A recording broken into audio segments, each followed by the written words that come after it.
You guys missed the sign outside. It says we're closed. Okay, obviously you don't read or understand English.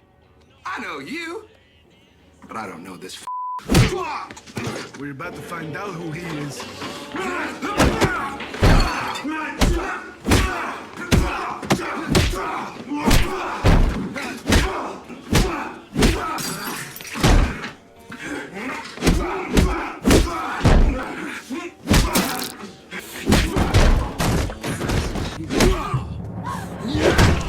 Oh my God.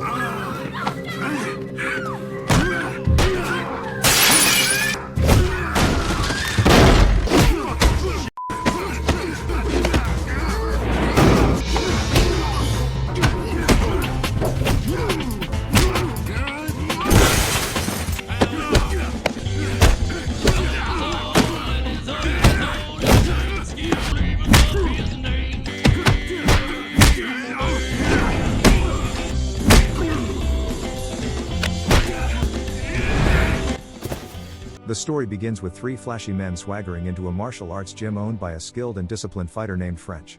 One of them, David, wastes no time and pulls out an offer, $10,000 cash to buy the gym, but French doesn't even think about it, he just flatly refuses. Feeling disrespected, and instead of walking away, David makes an even bigger mistake, he steps onto French's training mat with his shoes still on. In the martial arts world, that's pure disrespect. French becomes furious and throws out a challenge. If he loses, he'll sell the gym. But if he wins, David and his boys have to walk out and never come back. David grins and accepts, confident he can handle it.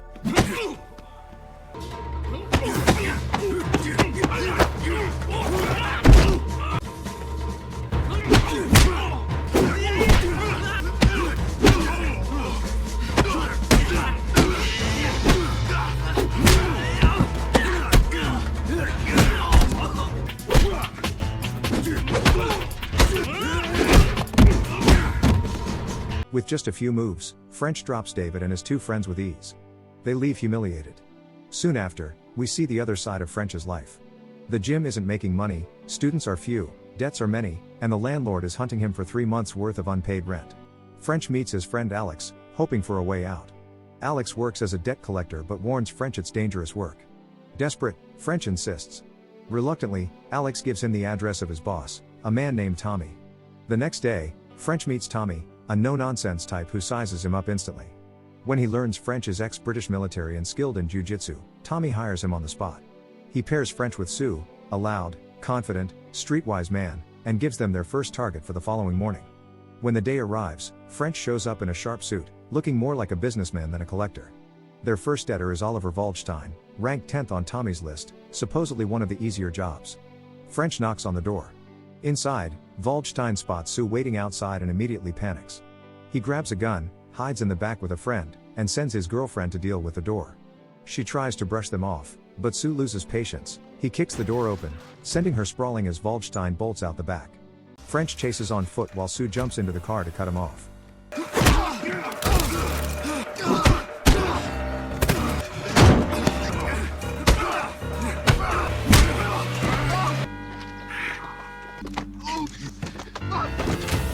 Sue warns Waldstein to pay up and throws in a final punch for good measure.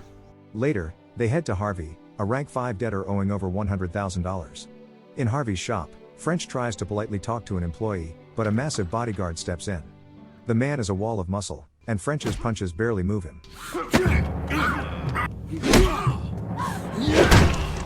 my God.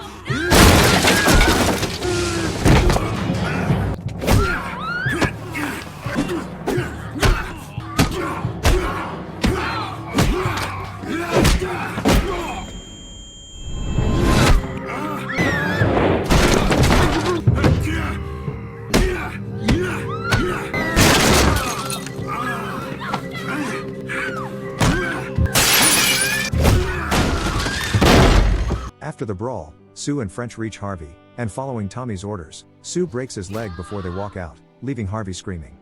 The next on the list is a businessman named Gordon, a rank 2 debtor owing $40,000. Before leaving the vehicle, Sue tells French to be aggressive this time. As soon as they step into Gordon's compound, a towering guard blocks them on the terrace, and a brutal fistfight erupts.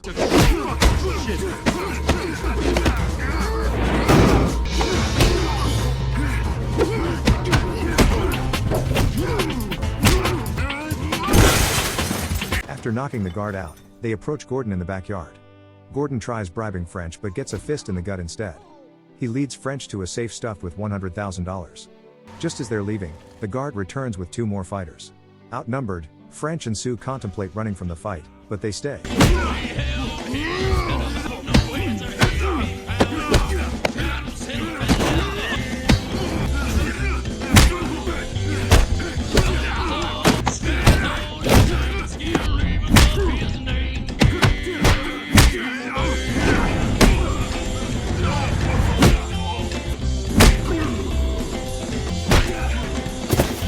They finally knocked out the thugs cold.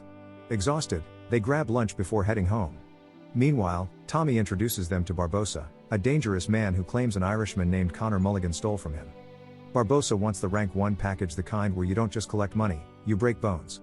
Their hunt for Connor first brings them to the bar, where Connor casually hangs up, but the bartender becomes more cocky.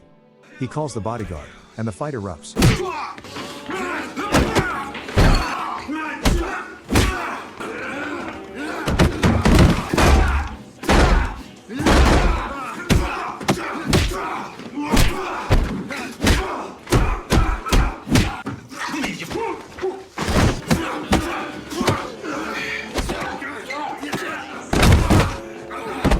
About Connor Mulligan, and maybe you can tell me where I can find that.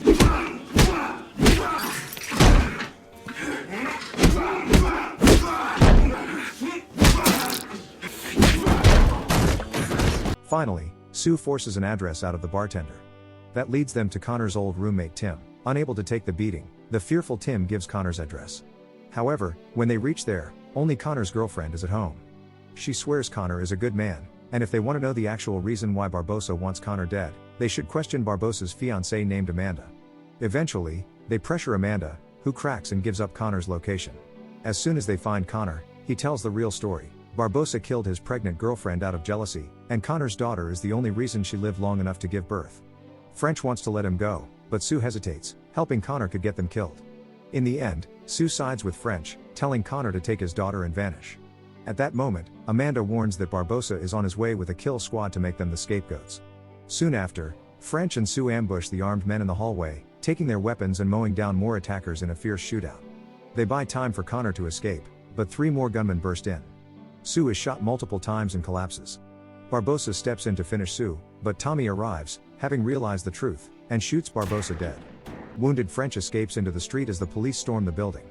French survives, but the cost is high. The debt collecting game has taken more than it's ever paid. Subscribe for more dramas like this, and don't forget to like this video, it really helps the channel grow.